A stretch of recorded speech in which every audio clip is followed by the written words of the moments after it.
And hello, welcome again to another episode of the Robert Barham Show. I'm Robert Barham, and we're here with another wonderful guest today, my longtime friend, Mr. Blaine Capatch, comedian extraordinaire, writer, you name it. Blaine, welcome to the show today. How are you? I'm fine, Doc. Thank you for having me. I call you Doc. I know you're Robert now. I call you Doc. That's all right. I've got friends who call me Doc and friends who call me Robert. It doesn't really matter. So thanks for clearing up the confusion. That's okay. Yeah, sorry if I reflexively call you Doc. You feel free to call me that reflexively or unreflexively. Blaine, yeah, I should call you Dr. Robert, but then we'd have to pay for the rights to Beatles songs, and those things are through the roof. Tell me a little bit about yourself. I just said that you are a comedian. You are a writer. What are some of the other roles that you actually are involved in, Blaine? Do you act at all? Do you do any performing these days still? I don't do a lot of acting. I don't think I'm a very good actor. I've seen myself act. I look like I'm waiting to say my lines. That's Now you did do that for a while, right? Yeah, I've acted. I've been in some stuff. Lately, I've been. What am I doing now? The last thing I did before the unpleasantness was lucha vavoom, which is Mexican wrestling and burlesque that we do downtown at the Mayan. We've been doing that for 17 or 18 years. Wow. This is the first time we've had to cancel Cinco de Mayo because of the Corona thing. Because they ran out more. Well, we'll do some more bad beer jokes with the coronavirus.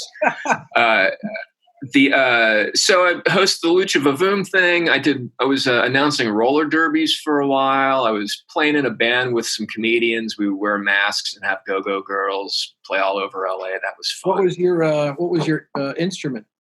I play guitar.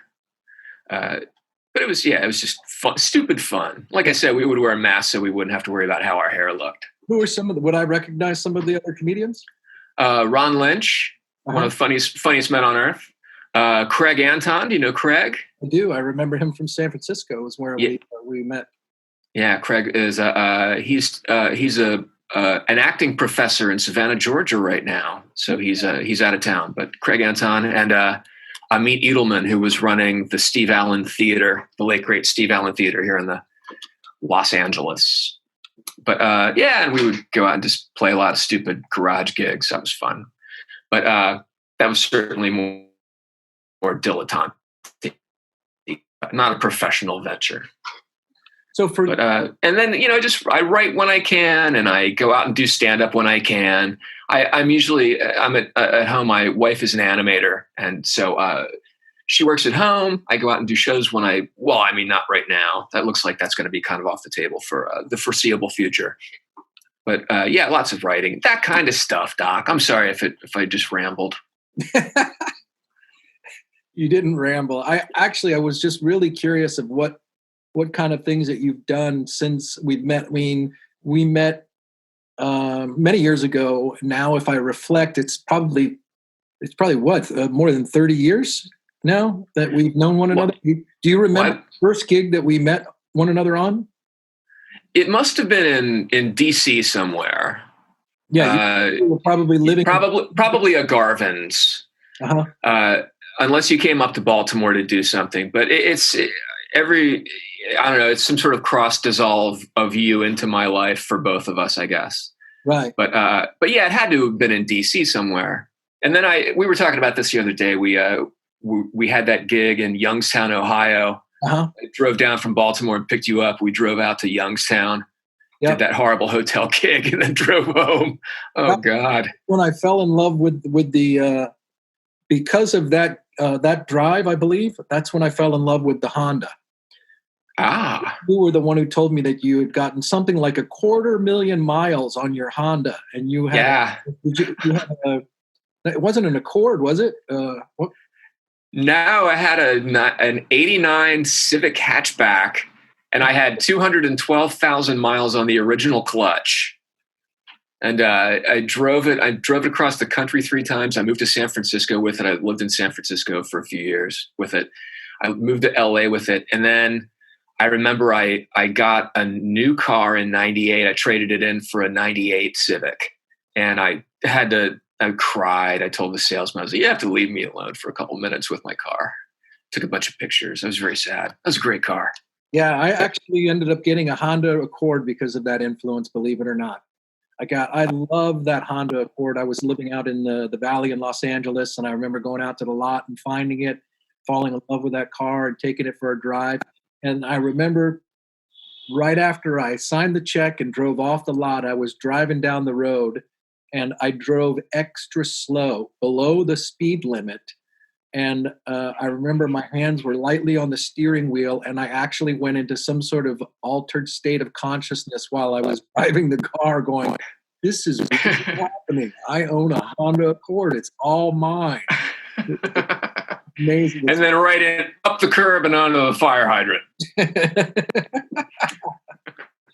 So, Blaine, you now reside in Los Angeles. You're originally from, if I remember, you're originally from York? Yes. Is that right? And then you were living in Baltimore. That was when we first met. And then you relocated to San Francisco and eventually went to Los Angeles, where you are now. Is that right? That is correct. Huh. All right. Now, what I wanted to know is you and I met way back then. I don't remember the exact year. One of the things in my mind that I remember is seeing you over at the that comedy club that was in the I think it was the basement of the hotel in Roanoke. And I remember watching you MC. And oh, wow. That was one of my moments where it was not all that dissimilar from when I saw Dennis Miller live. And I remember watching you and going, whether you like Dennis Miller or not, I saw him at George Washington University.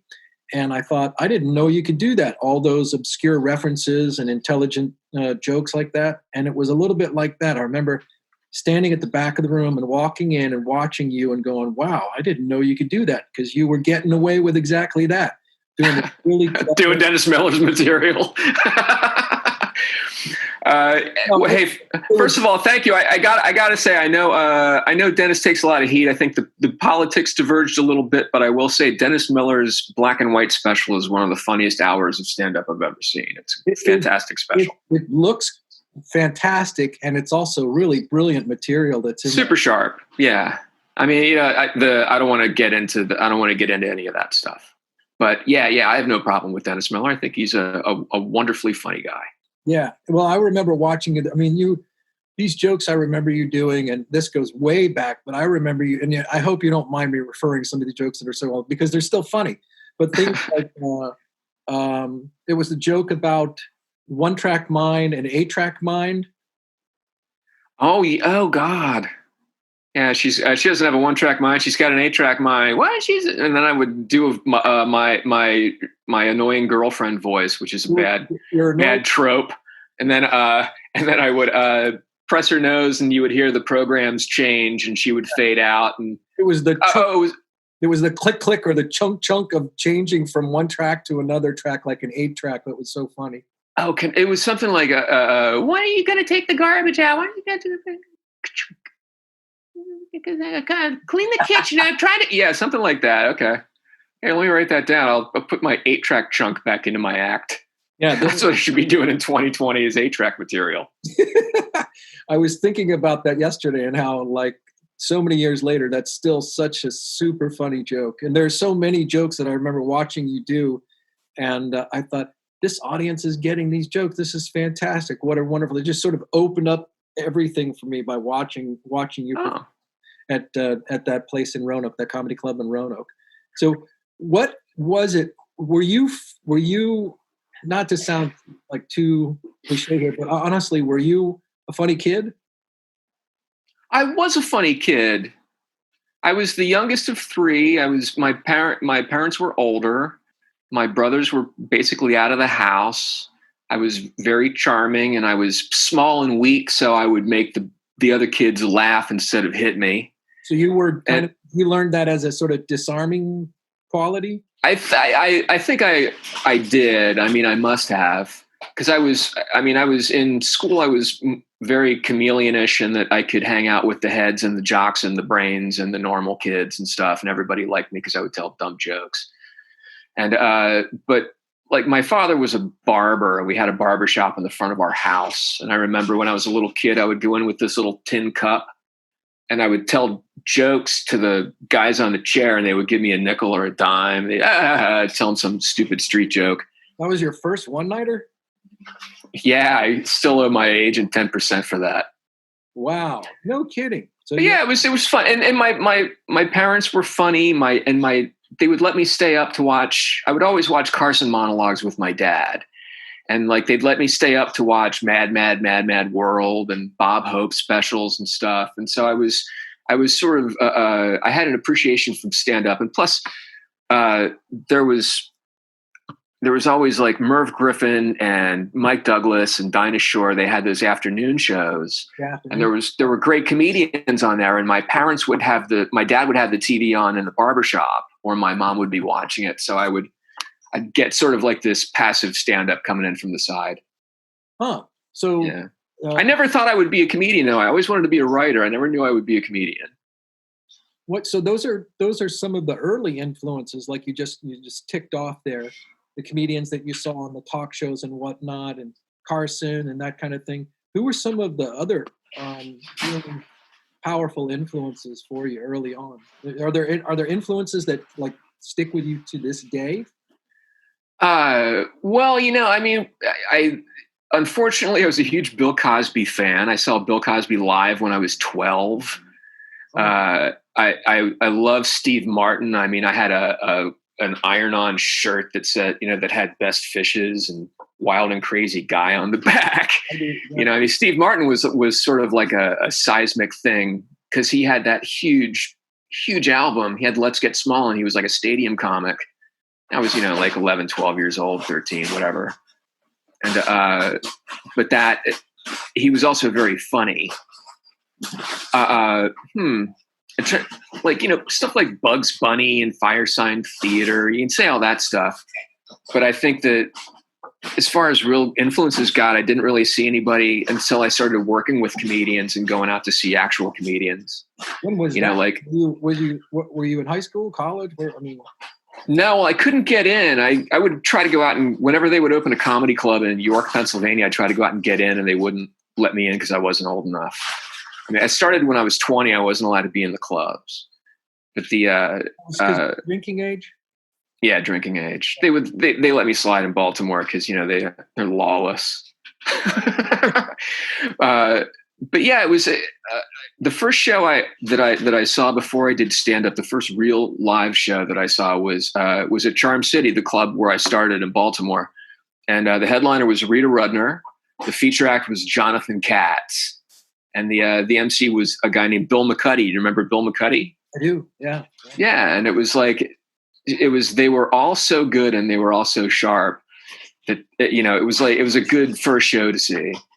But then I would end up seeing Bill Hicks all the time, and I would see Will Durst all the time, and I would see when I got to San Francisco, Greg Proops was just an eye opener. It was the same thing that you said about me and Roanoke, seeing Proops on stage, like, oh my God, you can do that. You can get away with that.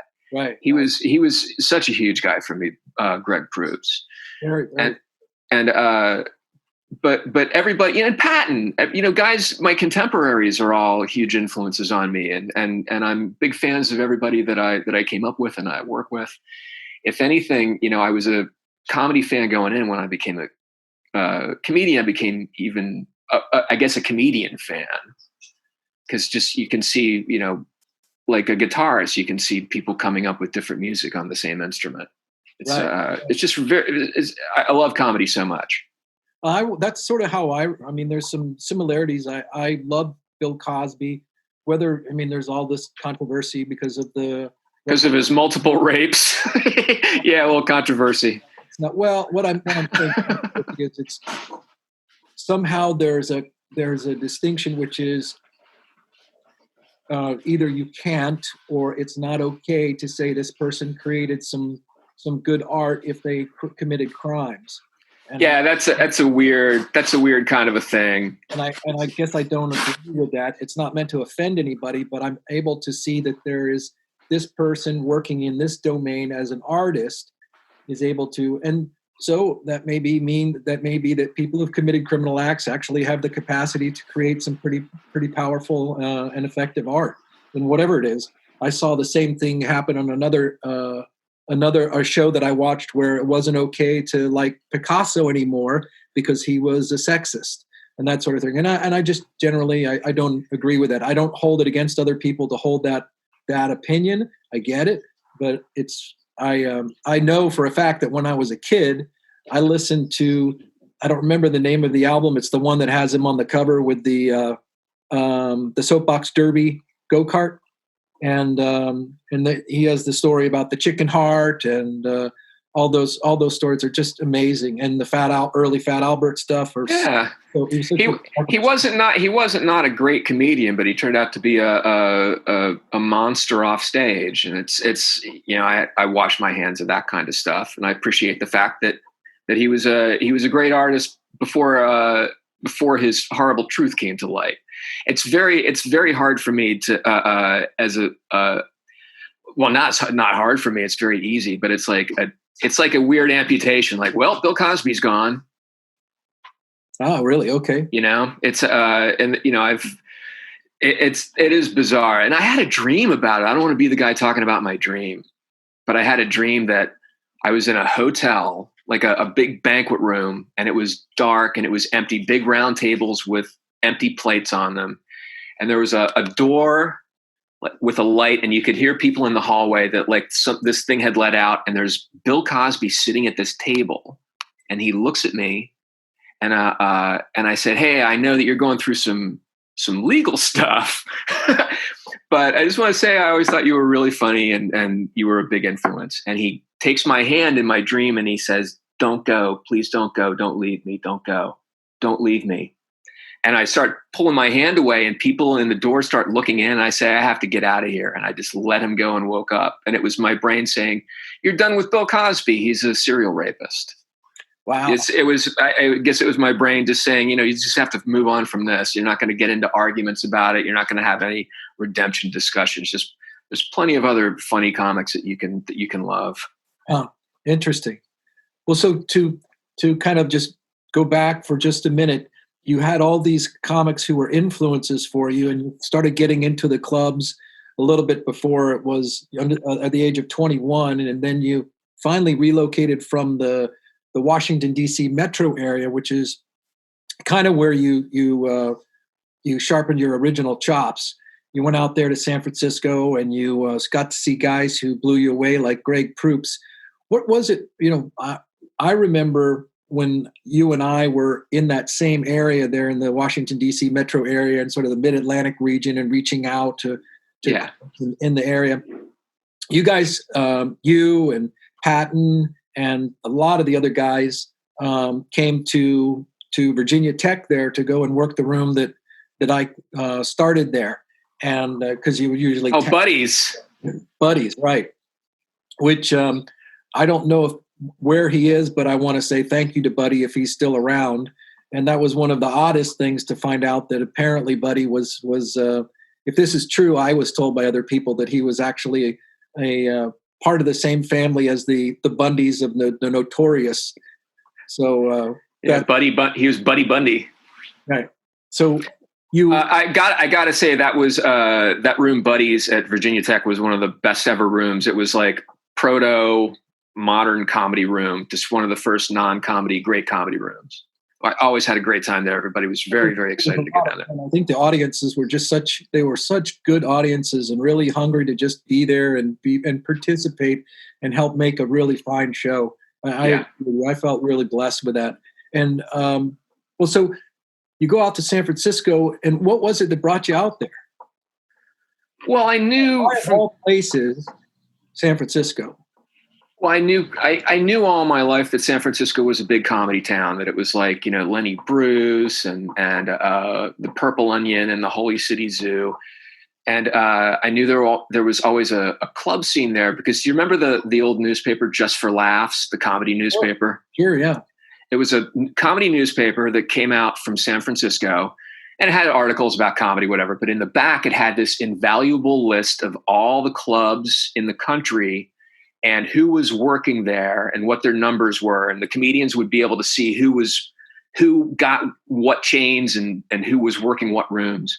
I just remember San Francisco had this just page of all these clubs. And I knew that if I went there that I could get good. I could just sort of sharpen stuff and I could go down to Los Angeles because I needed to be in Los Angeles eventually. And I figured that I was still sort of hacky in Baltimore and I just needed to get that hack off of me. Huh. San Francisco was very good because, I mean, I think the first realization, and it was like a bad dream, even though I knew it was coming, but there was that moment when, and Patton had it too, where it's like, I'm watching these other comedians in San Francisco, all these new guys, these open mic guys and showcase guys and headliners, whatever, all the locals, and they're all so good. And I just realized all my material, 6 years of stuff, 7 years of stuff is useless. Everything I have is gone. I have to start all over from here. And it just, you had to, it was just adapt or perish. And I just wrote new stuff and wrote more stuff, kept writing, did clubs every night. It was fantastic. And sorry to babble about it, but when I got there, Patton got there 2 weeks later, Mark Maron got there, I think a week after I did. And right after we moved there, all these clubs started closing. The 94th Aero Squadron, the Daily Planet, the Other Cafe, all the big weird clubs just got shuttered. And there was really it's like the Punchline and Cobb's were the big clubs out there. And so if we wanted to get stage time, we had to go to like weird open mics and poetry nights and spoken word nights. So we started going to coffee shops and more of those kind of rooms. And the poets hated us. The spoken word people hated the comics because people liked the comics. They were funny. And then some guy would get up there, no, I'm yelling about life and the government. Like, they don't want to hear that. This one, guy was up there just doing a suitcase full of turds joke. So they would get mad. So if we wanted to get on stage, we had to pretend to be like serious poets and spoken word performers. So we wouldn't get chased out by the poets. By the time you're there, how many years in are you as a comedian? You said 6 years. So you're I started November 6, 1985 was my comedy birthday. And then I moved to San Francisco. I think the 6 years, I moved to San Francisco in June 92. And then I was there till June 95. Do you think that you agree with that, the sort of 10 years, 10,000 hours story? Do you think that that's true? To get really something or to get to a level of mastery of your craft, so to speak? I agree with it. Oh yeah. I would not. I didn't really get good until I was around 10 years old. I didn't really start to understand stuff. I mean, like, I was in San Francisco having a good time, but I wouldn't do that material on stage now. Right. I mean, it was not that it was bad or anything, but it's like, oh, okay, I know so much more than I did then, and even then, I thought I was doing okay. But I've seen guys that do comedy for a year, 2 years, 3 years that are just head and shoulders above people that have been doing it for 20 years. You know, some people have it and some people don't. And the people that have it, that learn how to use it they get good at the craft, they're unstoppable. Those are guys like, you know, those are your John Mulaney's and your Gaffigans and your Pattons. What do you think if you were to try to take that secret sauce, that recipe, whatever it is, what is the it? What is that kind of the part of the X factor in the it? You know, I don't know. I think one thing a lot of the big guys have going for them is there's not really a difference between them on stage or off stage, that they're just on stage just dialed up a little bit. People that are themselves are always, you know, even when they're doing material, you can tell when somebody's just being themselves. Were you around when Chappelle was still in DC? I was. I remember going out and I was going out to Garvin's. I'd go out to the open mic nights, and sometimes I'd go out to the paid nights, the professional nights. And I do remember sitting in the back of the room. If you recall, the stage is over in the corner, right? Yeah, Garvin's Comedy Club in DC. One step stage, and then I'm back stage right in the far corner, sitting in a chair behind a table, and I'm watching the show. And they bring this guy on. They announce him as Dave Chappelle. And up till then, I think I'd heard his name, but I had not seen him. And I went, "Oh, this guy! I've heard this guy's name, but I've never seen him before. I wonder what he's like." And I remember watching him and thinking, that this person is so at ease and commanding a rhythm that is, to say it, he has a rhythm that is utterly infectious. The rhythm it's like the whole room dropped into the rhythm. It was rhythm. He wasn't he wasn't really trying to meet the audience and go to their rhythm or anything like that. It was like he just got on stage. He seemed like he was really being himself, and he had this rhythm that was like it was like a mile wide river. It was so powerful. And that was even, he may have been a teenager at that point. He was. Yeah. And he's one of those guys that just makes everybody's heart sync up. You know, they all get in time with him.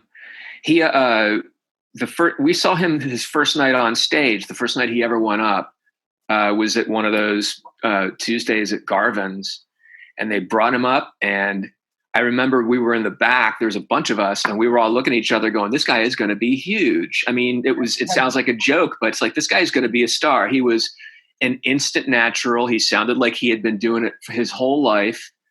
It was just conversational, like he had sprung full grown as Athene from the brow of Zeus. Right. It was amazing. And then, a few years later, he went to New York and took off.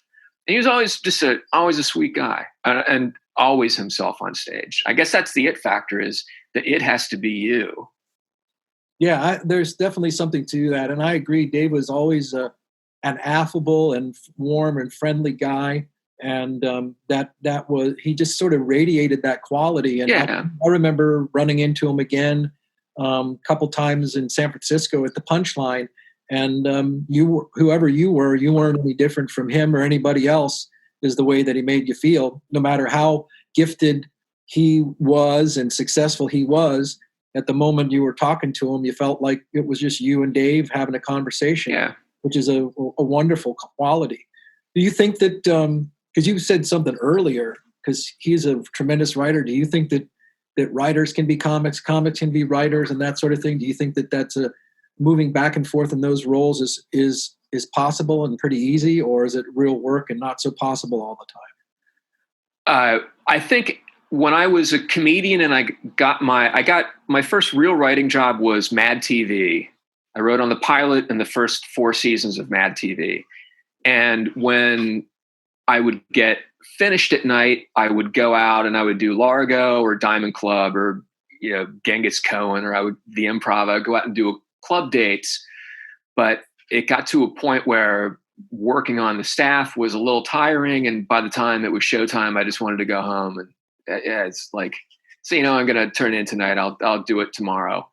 So the scheduling kind of became a drag, and it was sort of hard to close the sketch writing window and open the stand-up window. It's like, by the time I had to actually walk on stage, I was like, wait, what bits was I thinking about? What material was I thinking about?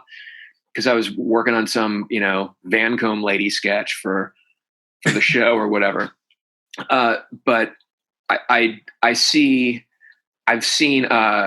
comedians turn into brilliant writers, and I've seen writers that are just so funny that go on stage and they do comedy, but it's not like stand-up comedy. It's just like we were talking about with Chappelle. I think writers that come from a writing background are more able to just go up and be themselves, because they never had to have that pose of being somebody else to get hired,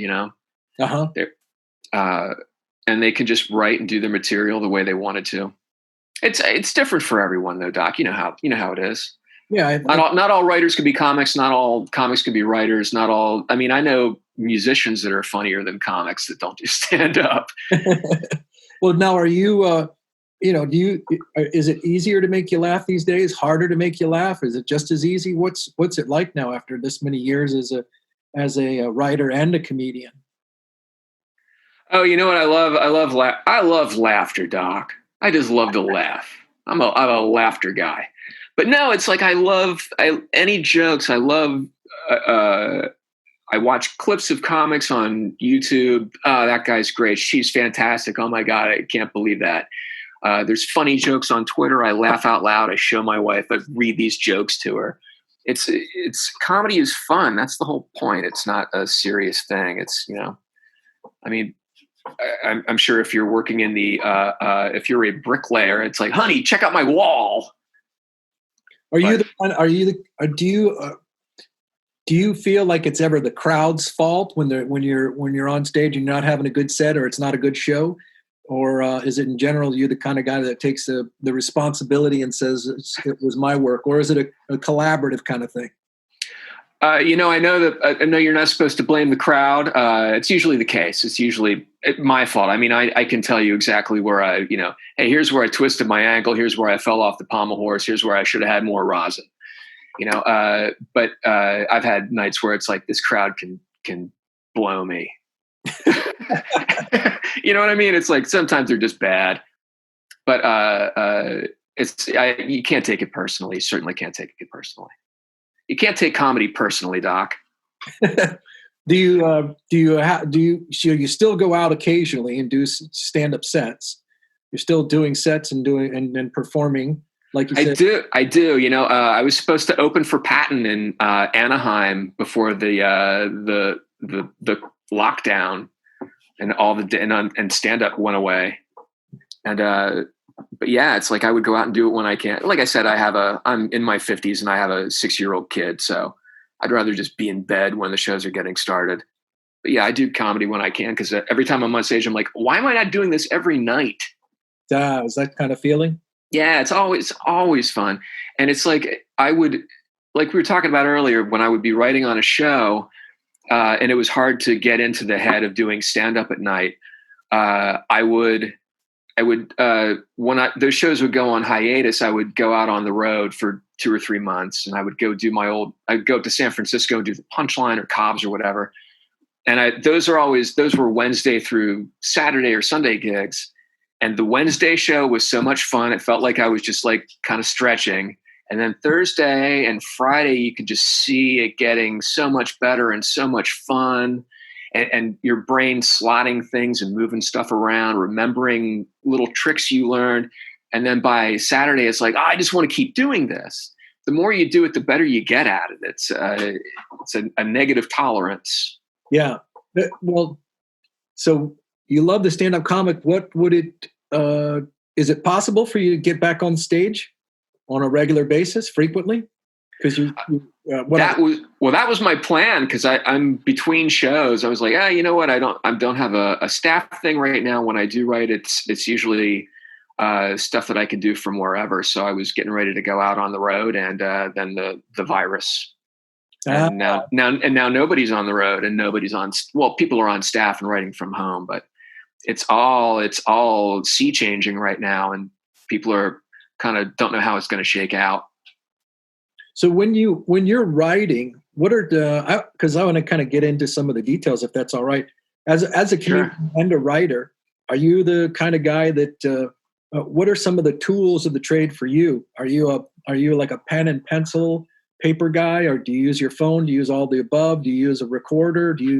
What are some of the tools that you use to work with?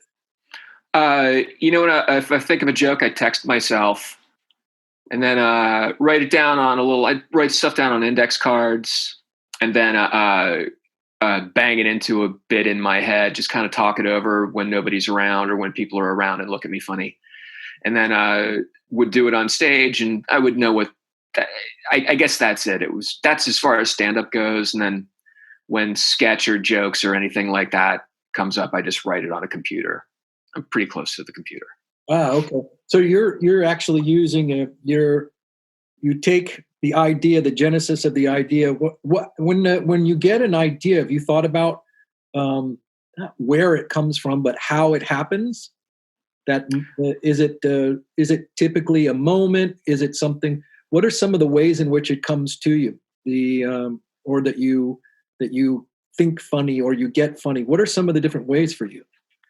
Does that make sense what I'm saying? Yeah, yes. Yeah, it does. It's like, I guess if sometimes I'll just see something or read something and my brain will grab a word, and it all goes back to what I was talking about earlier with my being conditioned to get laughs for my defense mechanism and survival in school.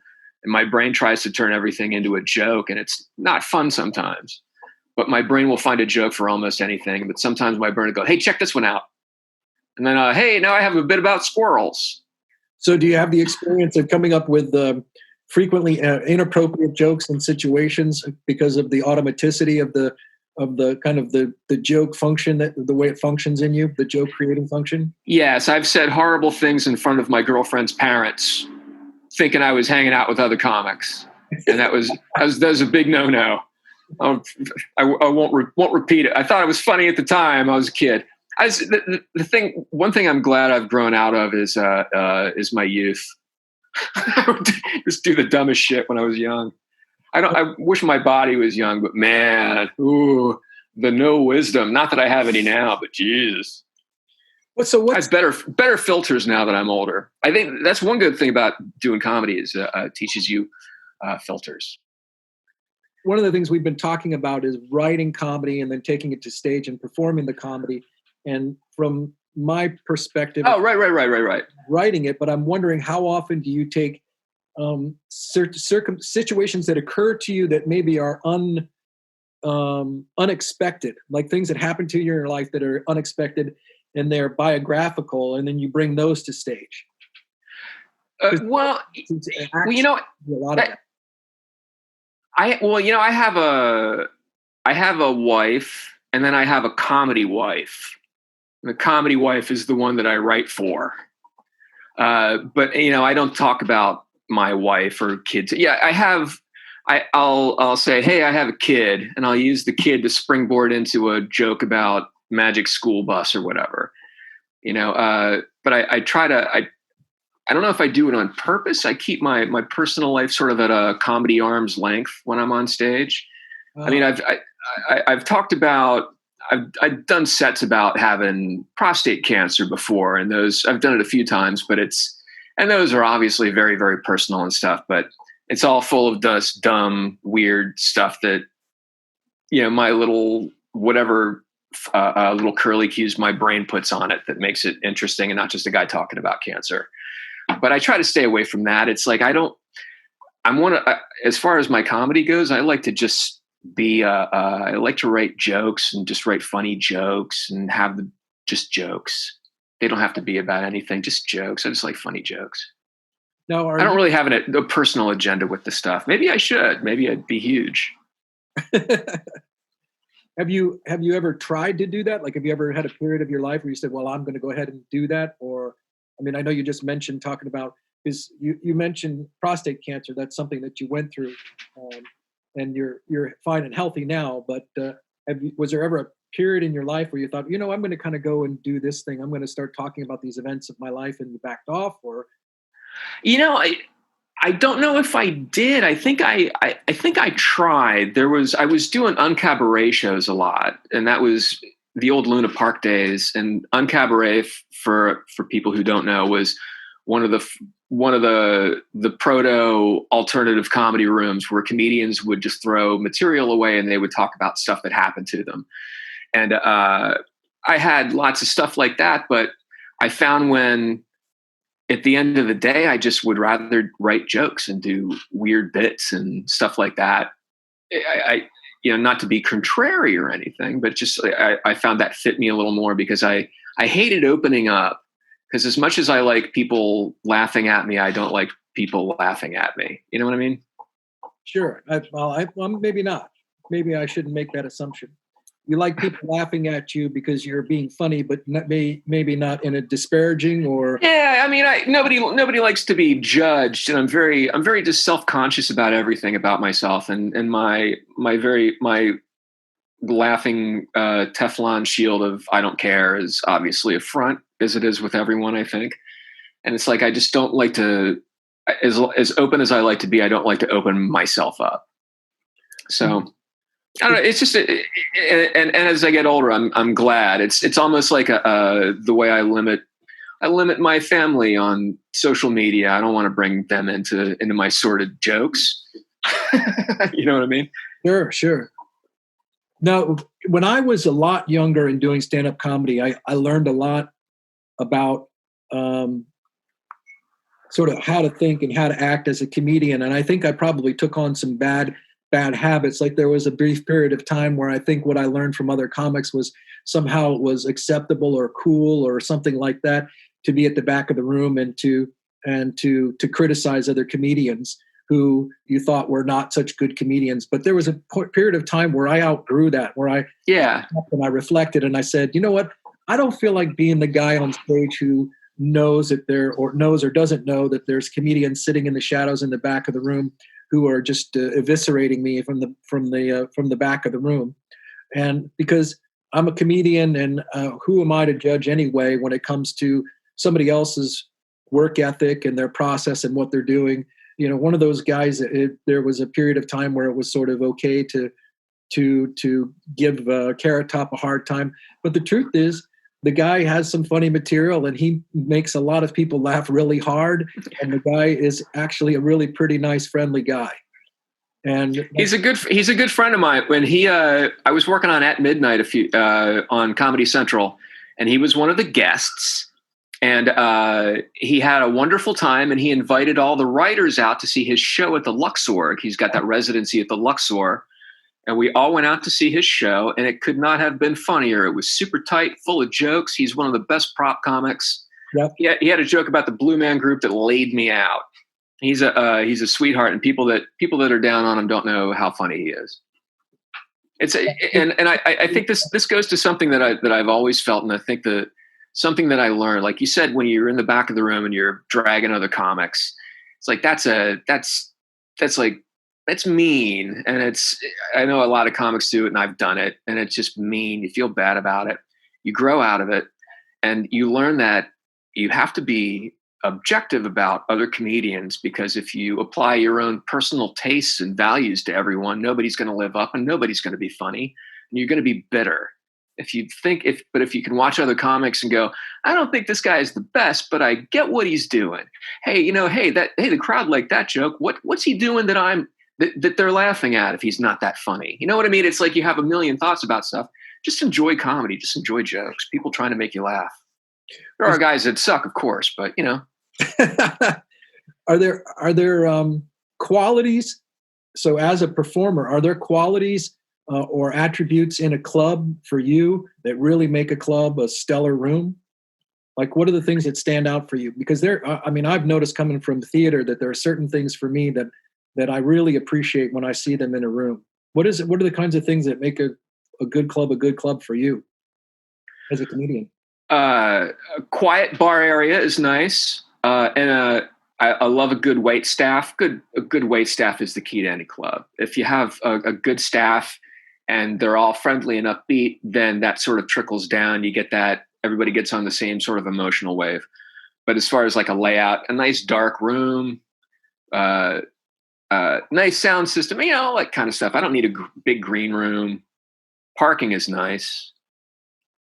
But I think a key is just the taste of the booker. I mean, the best clubs are the ones that have the best comics. The club I started at was Charm City Comedy Club in Baltimore, and it was the A-est of the A rooms. It was Bill Hicks and Paula Poundstone and Kevin Meaney and Rosie O'Donnell and Jonathan Katz and Rita Rudner and Wayne Cotter and Ronnie Shakes and Bill Hicks drunk and Bill Hicks sober. All that stuff came through. Bob Summerby and Dan Rosen, the owners of the club, were great comedians. All those guys, Jeff Martyr, people you've never heard of that were Will Durst. The first time I ever met Will Durst, I was driving down from Pennsylvania to see him perform, and I saw him walking down the street, and I pulled over in my red Honda, and I said, "Hey, are you Will Durst?" And he said, "Yeah." I said, "I'm driving to see your show. Do you need a ride?" "You're not going to kill me, are you?" I said, No. And he gets in the car and he goes, "Can I smoke?" I said, "Yeah, of course." I introduced myself and he goes, "How long have you been doing comedy?" I said, "I don't know. I think 6 months ago." You've been on stage 100 times. "No, not yet." "You're an embryo."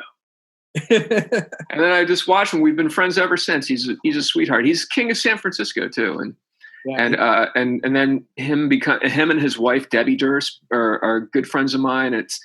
That's another thing I love about. I'm sorry, I'm all over the place, Doc. That's all right. One thing I love about comedy is the comedians are great. They're wonderful friends of mine. I have wonderful friends.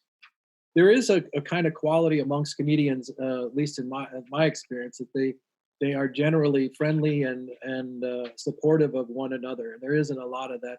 I don't see a lot of that sort of like squabbling and catfighting and that kind of thing. Comedians generally have a kind of a quality of respect for one another and appreciation for one another. And I think Yeah, it's not as cutthroat as it used to be. I remember in the 80s and 90s, on the road. It got a little alpha beta. Just dudes that were very, very driven and very serious.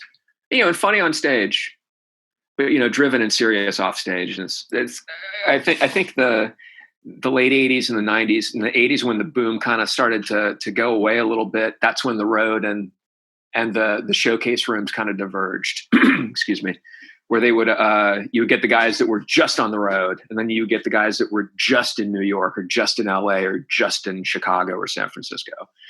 And never the twain shall meet. And then if you were in San Francisco and you would go out on the road, everybody would circle around like the Warriors would, come out to play, checking everybody out, gang stuff, Well, if you had a chance to kind of do it over again, would you do it over again? And would you go through the same sort of, become a stand-up comedian and a writer? Or, I mean, if you really got a chance to be young again, so to speak, as if you're not young now, because I tend to see you as youthful, you're wiser, but what, would you do the same thing or not? Do you think? You know what? I love it. Everything that's good in my life has come from being a comedian and doing comedy, and where I've gotten to travel the world and see amazing things. And like I said, I have brilliant friends that make me happy, and I get to crack jokes and write TV shows. I have no complaints, It's but if I had to do it all again, I'd be a dentist. Seriously, or was that another? No, I think my dad wanted me to be a dentist. He was always disappointed. To be a dentist, but he was very proud of me at the end, though. No complaints. I got to ask you, with growing up with family in a dad who's a barber, did you learn to cut hair? No. I cut my. I had a girlfriend, and she goes, "Can you cut my hair?" And I said, "No, I can't cut hair." She goes, "Just cut my hair." And I cut her hair, and she was furious. She was like, "You butchered it." I ruined her hair. And I was like, "I told you I can't cut hair. It skips a generation, I guess." But I'm left-handed. I can't do that kind of stuff. I can't handle money. I'm not like a money guy. I can't shuffle cards or handle cards. Are you exclusive? Are you my lot in life? Generally exclusively left-handed, like you, like me. I'm kind of ambidextrous in the sense that I write with my left hand, but I throw with my right arm. Do you throw with your right arm? If you were to throw, you know what? I played baseball. I played ball, and I would throw with my left hand, but I also caught with my left hand. So I would have to catch the ball, throw my mitt down, and then throw the ball. And it was always just not the best. But it's like, I'm very left-handed, but I play guitar right-handed. Oh, you do? Okay. Yeah. There is some crossover or ambidextrous handedness. Yeah, and my dad had a golf driving range in the upstairs of our barn, and I would hit golf clubs right-handed. Bowl left-handed. You know me, I'm a big sports guy, golfing and bowling all the time. So what about when you score in rollerball, what hand are you using there? Oh, man, it's hard to think about when you think, which leg do I start going up steps with? I think it's my left. So let's take a look at that clip. What kinds of things, like comedy has afforded you a lot of different opportunities. In terms of writing, one thing I don't know is, I know you've written a lot of stuff, a lot of comedy material. Have you gone into the realm of writing teleplays, screenplays, plays, things like that? I write a lot of sketch TV. I've written for game shows. I just finished writing for Ron Funch's Quibi game show called Nice One, which is like a reverse of a roast where you have to say nice things about everything. Uh-huh. It's very challenging, actually, a lot of fun. But and then I wrote 48 episodes of a Chinese children's cartoon. But Pat and I wrote wrote a B movie that was never made about Otto and George killing people. You remember Otto and George, right? The comedy team, Yeah, X-rated ventriloquist. Yeah. That never saw the light of day. I've written a lot of stuff that hasn't seen the light of day. I've written, written spec scripts. I've written my own scripts. I've written a couple of movies that just go nowhere. It's just I write a lot of stuff. Do you tend to keep that material and file it away, or do you throw some of that stuff out? I think I'm not against recycling jokes, but if you're writing a script, usually the jokes in it are very specific to the setup. Right. It's not like I could, on At Midnight, which was a topical internet game show, you would get a setup that would be, Icahn has cheeseburger cat. What would John McAfee say to has cheeseburger cat? Like, the setups are so outlandish that you couldn't pull that punchline and use it anywhere else. It would be like one of those deep sea fish. It would just dissolve on the deck because there's no pressure holding it together. So I think, if the joke doesn't work, or if you write a joke and it doesn't work, write another joke. It's easy. Just write another joke. It's writing jokes. Right now, do you put in time every day in writing? I do. Yeah, I do. It sounds like Twitter isn't actually, certainly not a treadmill or anything, but I write jokes for Twitter, which keeps me sharp. It's a lot of fun. I see other people writing jokes, and that entertains me. And, but yeah, I'll work on jokes for that. I'll work on stand-up stuff. Just piecemeal on a script here, piecemeal on a script there, especially during quarantine, because my kid's home and I'm homeschooling them and stuff. So my ethic has changed over the last couple of months, where it's just I write in a blast when I can, or if I come up with a joke, go and tweet it. But, so just trying to stay on my toes a little bit. Twitter's a good speed bag for joke writing. If this situation as it is right now, with sort of lockdown and that kind of thing, were to continue for an extended period of time, have you thought much about how things are going to be affected over that period of time in the entertainment industry and in comedy in general? Well, I think it's going to be a while before the clubs open up. It's going to be a while before audiences are going to want to go back in. I mean, I would think maybe. I don't blame people for wanting to go back to the clubs, and I don't blame people for wanting things to go back to normal. But I think it's going to be hard to fill clubs, and I think that when the clubs do reopen, it's going to be hard for comedians, because do you know how when an ambulance is coming and everybody pulls over to the side and the ambulance goes by, and then everybody kind of jockeys for position to get ahead of everybody when the ambulance goes by? I think the ambulance is going by right now, and everybody is going to jockey for their positions, and you're going to get more established acts are going to go back into the clubs first. Smaller fry are going to get fried a little bit. They're going to have to go find other ways to do stuff. And the clubs are going to get more selective and, and more intense, I think. But yeah, it's all going to be different. I don't know how it's going to shake out, Doc. It's a sea change for this whole industry, and it's very bizarre and a little vertiginous and unsettling. Yeah, I have a sense though that somehow things are going to end up being that I have a sense that we will adapt, and somehow things are going to be improved or better in some ways, definitely, without a doubt. That tends to be the case with adaptation. But Blaine, I'm noticing that we've got just a minute or two here. If someone wants to get a hold of you, they can find you on Twitter by just typing your name in. Yeah, Blaine Capatch, BLAINE CAPATCH. And if somebody wants to find out more about you or wants to reach out to you, is Twitter the place, or is there another way to get in touch with you too and find you on the web? I think I just do everything on Twitter. I stay off Instagram. I just I don't go on Facebook. I don't have a website. Twitter's a good outlet, and it's enough. It's enough of a keyhole to look out of. Very good. Blaine, Lily, thank you so much for making the call today. And I've just had so much fun. I learn every time we have these conversations. I listen intently. I have a lot of respect for you. I think you're one of the funniest comics out there, a fantastic writer. And so I really appreciate it. And I say this to almost all the people that I interview, I do want you to come back for another conversation, and I hope you will. Doc, I would love to keep talking. I could talk to you for hours. I think we did once when we went to Youngstown. But thank you for having me. I love you, Doc. This is a blast. This is a good Sunday afternoon. All right, my friend. You take care. That was Blaine Capatch, everyone. Say goodbye. We'll see you again. I'm Robert Barham. This is the Robert Barham Show. Tune in every Friday from 2 to 3 p.m. at Fairfax Public Access's Radio Fairfax. We will do it again soon.